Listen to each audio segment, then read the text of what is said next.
ലോകമെമ്പാടുമുള്ള മലയാളികൾ ജാതിമത ഭേദമന്യേ തിരുവോണത്തെ വരവേൽക്കുന്ന ഒരു ദിവസമായിരുന്നു ഇന്ന്. UAE നബിദിന പൊതു അവധിയും തിരുവോണവും എല്ലാം ഒരുമിച്ച് വന്ന ഒരു പ്രത്യേകത കൂടിയുണ്ട്. പൊതു അവധിയിൽ തന്നെ തിരുവോണം ആഘോഷിക്കാൻ കഴിഞ്ഞു മലയാളികൾക്ക്. ദുബായിലും അബുദാബിയിലും ഒക്കെ ഇന്ന് പാർക്കിംഗ് സൗജന്യമായിട്ട് നൽകിയിട്ടുണ്ട് നബിദിനത്തോടനുബന്ധിച്ച്. UAE president his highness Sheikh Mohammed bin Zayed Al Nahyan നബിദിനത്തോടനുബന്ധിച്ച ആശംസാ സന്ദേശം അടക്കം നൽകുന്നുണ്ട്. മഹത്തായ ഒരു പാരമ്പര്യത്തിന്റെ, മറ്റുള്ളവരെ സ്നേഹിക്കുന്ന പാരമ്പര്യത്തിന്റെ പിൻഗാമികളാണ് എന്നതോർത്ത് അഭിമാനിക്കണമെന്ന് വിശ്വാസ സമൂഹത്തോട് അദ്ദേഹം പറയുകയും ചെയ്യുന്നുണ്ട്. നാളെ വീക്കെൻഡ് അവധികളാണ്, ശനി ഞായറും ഒക്കെയാണ്.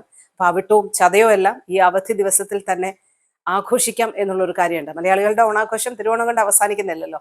അവിട്ടവും ചതയോ എല്ലാം അവർക്ക് ഓണത്തോടനുബന്ധിച്ച് ഒരുക്കങ്ങൾ നടത്താം, കൂട്ടുകാരുടെ വീടുകളിൽ പോകാം, കൂട്ടായ്മകളോടൊന്നിച്ച് ഓണാഘോഷത്തിൽ പങ്കെടുക്കാം. എന്തായാലും ഹൃദ്യമായ ഒരു തിരുവോണത്തിന്റെ നിറവിലാണ് മലയാളികൾ. ഒപ്പം നബിദിനവും അതിന്റെ പൊതു അവധിയും ഒക്കെ ആഘോഷിക്കുന്ന തിരക്കിലാണ്.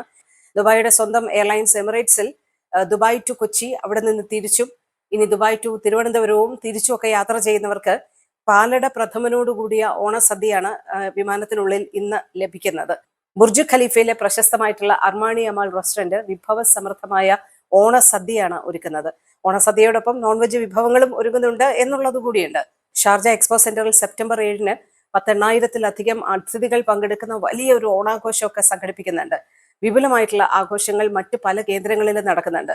ഫുജേറ വിമാനത്താവളത്തിൽ വലിയ രീതിയിലുള്ള ഒരു പൂക്കളം ഒരുക്കിയാണ് കേരളീയരുടെ സ്വന്തം ഓണത്തെ വരവേറ്റിരിക്കുന്നത്. അങ്ങനെ ഗൾഫിലെ ഓരോ മേഖലയിലും ഓണം അതിന്റെ സവിശേഷതയോടുകൂടി തന്നെ സ്വീകരിക്കപ്പെടുന്നുണ്ട് എന്നുള്ളതാണ്. അതൊക്കെ വലിയ സന്തോഷം പകരുന്ന ഒരു കാര്യമാണ്. എന്തായാലും നബിദിന പൊതു അവധിയും തിരുവോണവും ഒക്കെ വരുന്ന ഒരു ദിവസമാണ്. എല്ലാവർക്കും ഹൃദ്യമായ ഓണാശംസകൾ ഒരിക്കൽ കൂടി നേരുകയാണ്.